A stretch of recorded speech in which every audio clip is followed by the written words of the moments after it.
Good morning, good afternoon, good evening, good midnight to all my friends near and far.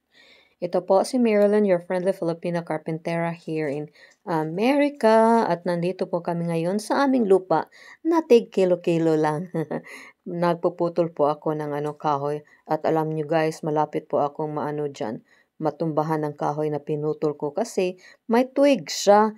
Tapos yung twig, hindi ko alam na nakapin pala sa paa ko. So, nang naputol ko ng kahoy, dala din ako kasi dala din yung twigs. Thank God I'm okay and I was jumping up and down. No, I'm just thankful that I did not get hurt. So, ito na.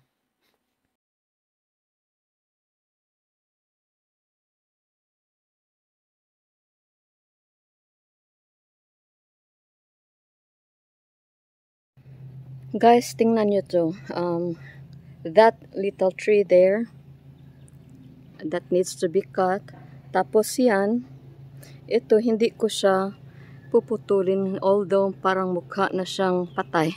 But the reason why I don't like to cut it is because of this twine.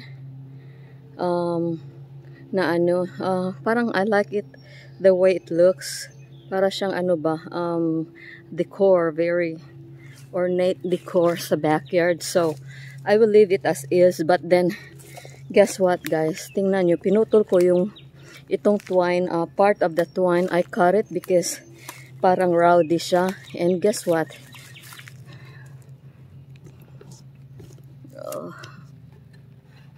Tingnan nyo guys, may tubig na tumutulo. Like seriously? Bakit? Bakit siya tumutulo?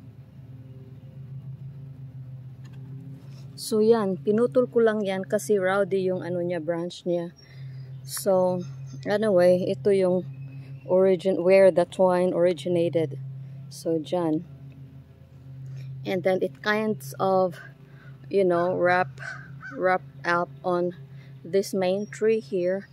Tapos nagbow siya, tapos papuntang langit. So, yan, hindi ko siya puputulin. Tapos nag-branch out siya papunta dito. And then papunta dyan. And then going up back to the heavens.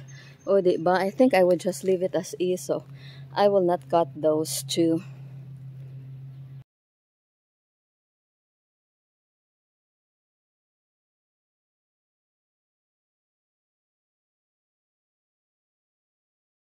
Pero parang naawa ako sa twine na ito guys. Parang umiiyak siya ng pinutol ko. I did not know na may tubig pala na Tapos, basta naawa ako kasi I hope hindi siya may dehydrated. Kasi palagi siyang umiiyak. Ay my goodness, parang nag-guilty na ako.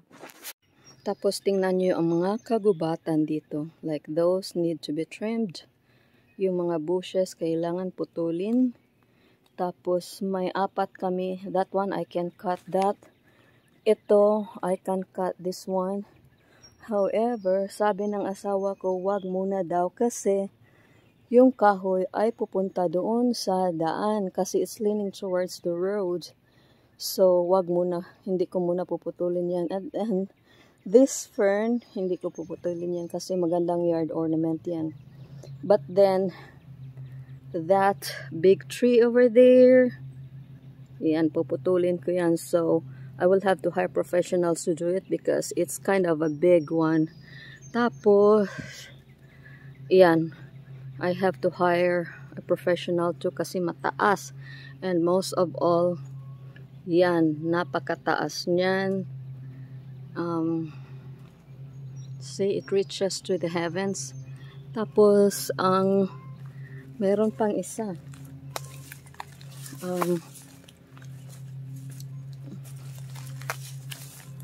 Yan. Puputulin ko yan professionally. And then, yung pinakamalaki is yan. Puputulin ko yan. And the rest, the shrubs, yung mga greeneries dyan, it has to be cleared before we can let the builders start. Yung kahoy na yan, parang sa kapitbahay ata yan. So, we will just leave it as is. So all in all, there are like hundreds of small small trees that I can cut, but for huge trees that I would need professional to do it for me. Mga ano siguro ito, 150,000 yung ano, apat na kahoy kasi ano, kailangan nilang i-rig tapos putol-putulin nila smaller portion at a time until ano, dadating na sila doon sa baba. Thank you for watching. I already cut that one. It should be easy to pull. Give a little bit of loving, just a little bit the real thing. You're the good treasure, my missing piece.